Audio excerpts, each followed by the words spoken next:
अगला अध्याय पंचाक्षर मंत्र के जप तथा भगवान शिव के भजन पूजन की महिमा।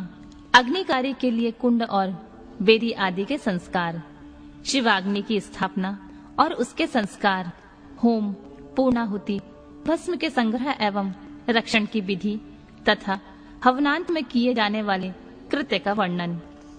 उपमन्यु कहते हैं, यदुनंदन, कोई बड़ा भारी पाप करके भी भक्ति भाव से पंचाक्षर मंत्र द्वारा यदि देवेश्वर शिव का पूजन करे तो वह उस पाप से मुक्त हो जाता है। जो भक्ति भाव से पंचाक्षर मंत्र द्वारा एक बार ही शिव का पूजन कर लेता है, वह भी शिव मंत्र के गौरववश शिव धाम को चला जाता है। वह मूढ़ दुर्लभ मानव जन्म पाकर भगवान शिव की अर्चना नहीं करता, उसका तो जन्म निष्फल है, क्योंकि वह मोक्ष का साधक नहीं होता। जो दुर्लभ मानव जन्म पाकर पिनाकमणि महादेव जी की आराधना करते हैं, उन्हीं का जन्म सफल होता है और वे ही कृतार्थ एवं श्रेष्ठ मनुष्य हैं। जो भगवान शिव की भक्ति में तत्पर रहते हैं, जिनका चित्त भगवान शिव के सामने प्रणत होता है तथा जो सदा ही भगवान शिव के चिंतन में लगे रहते हैं, वे कभी दुख के भागी नहीं होते। मनोहर भवन, हाव भाव, विलास से विभूषित तरुणी स्त्रियां और जिससे पूर्ण तृप्ति हो जाए इतना धन, ये सब भगवान शिव की आराधना के फल हैं। जो देवलोक में महान भोग और राज्य चाहते हैं, वे सदा भगवान शिव के चरणार बिंदों का चिंतन करते हैं। सौभाग्य, कांतिमान, रूप, बल, त्याग, दया भाव, शूरता और विश्व में विख्याति, ये सब बातें भगवान शिव की पूजा करने वाले लोगों को ही सुलभ होती हैं।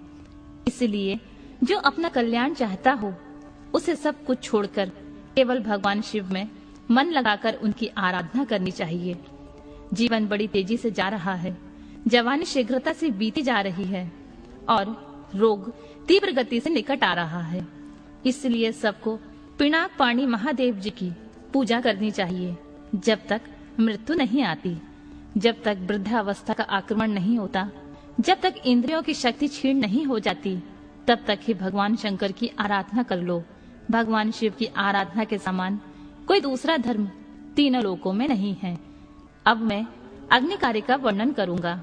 कुंड में, वेदी में, लोहे के हवन पात्र में या नूतन सुंदर मिट्टी के पात्र में विधि पूर्वक अग्नि की स्थापना करके उसका संस्कार करें। तत्पश्चात वहां महादेव जी की आराधना करके होम कर्म आरंभ करें। कुंड 1 या 2 हाथ लंबा चौड़ा होना चाहिए। वेदी को गोल या चौकोर बनाना चाहिए, साथ ही मंडल भी बनाना चाहिए। कुंड विस्तृत और गहरा होना चाहिए। उसके मध्य भाग में अष्टदल कमल अंकित करें। वह 2 या 4 अंगुल ऊंचा हो।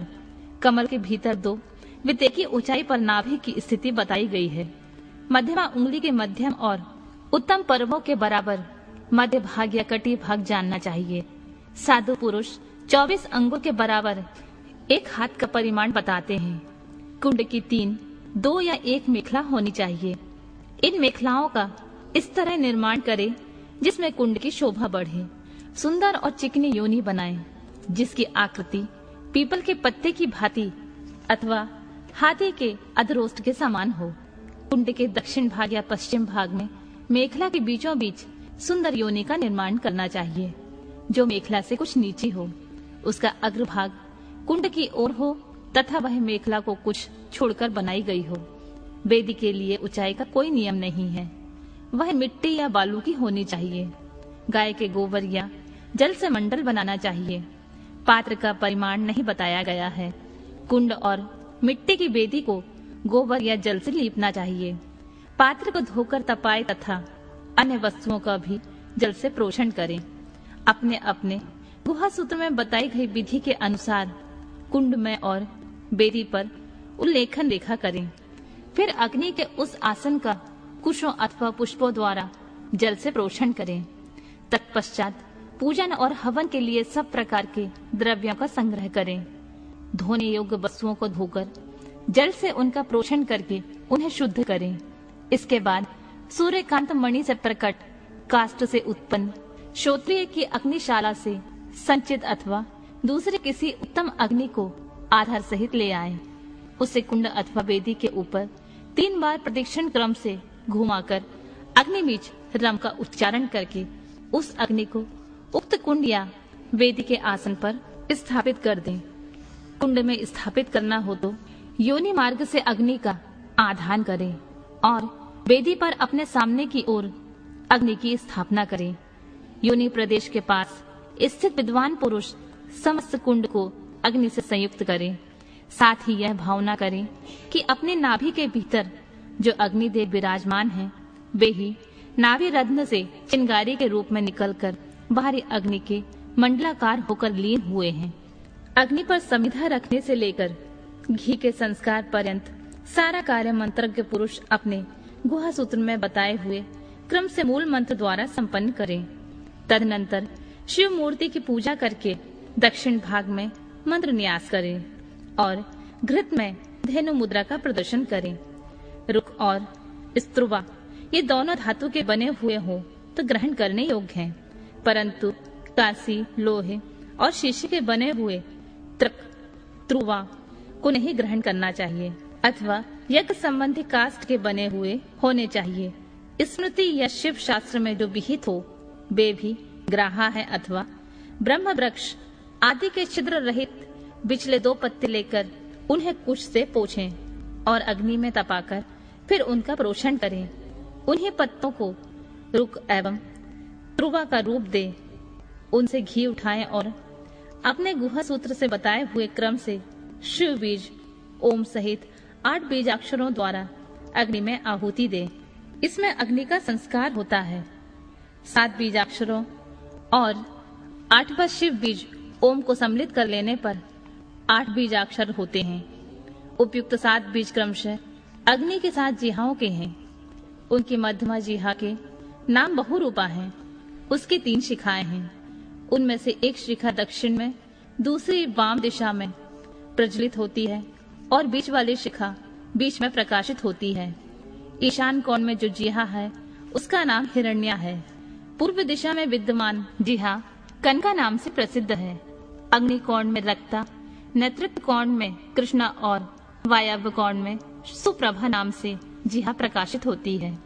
इनके अतिरिक्त पश्चिम में जो जिहा प्रज्वलित होती है उसका नाम मरुत है। इन सब की प्रभा अपने अपने नाम के अनुरूप है। अपने अपने बीच के अनंतर क्रमशः इनका नाम लेना चाहिए और नाम के अंत में स्वाहा का उपयोग करना चाहिए। इस तरह जो जिहा मंत्र बनते हैं उनके द्वारा क्रमशः प्रत्येक जिहा के लिए एक एक घी की आहुति दें, परंतु मध्यमा की 3 जिहाओं के लिए 3 आहुतियां दें। कुंड के मध्य भाग में रम वाहवे स्वाहा बोलकर 3 आहुतियां दें। ये आहुतियां घी अथवा समिधा से देनी चाहिए। आहुति देने के पश्चात अग्नि में जल का सिंचन करें। ऐसा करने पर वह अग्नि भगवान शिव की हो जाती है। फिर उसमें शिव के आसन का चिंतन करें और वहां अर्धनारीश्वर भगवान शिव का आवाहन करके पूजन करें। पाद्य अर्घ आदि से लेकर दीपदान पर्यंत पूजन करके अग्नि का जल से प्रोक्षण करें। तत्पश्चात समिधाओं की आहुति दें। वे समिधाएं पलाश की या गूलर आदि की दूसरे यज्ञीय वृक्ष की होनी चाहिए। इनकी लंबाई 12 अंगुल की हो। समिधा टेढ़ी ना हो, स्वतः सूखी भी ना हो, उनके छिलके ना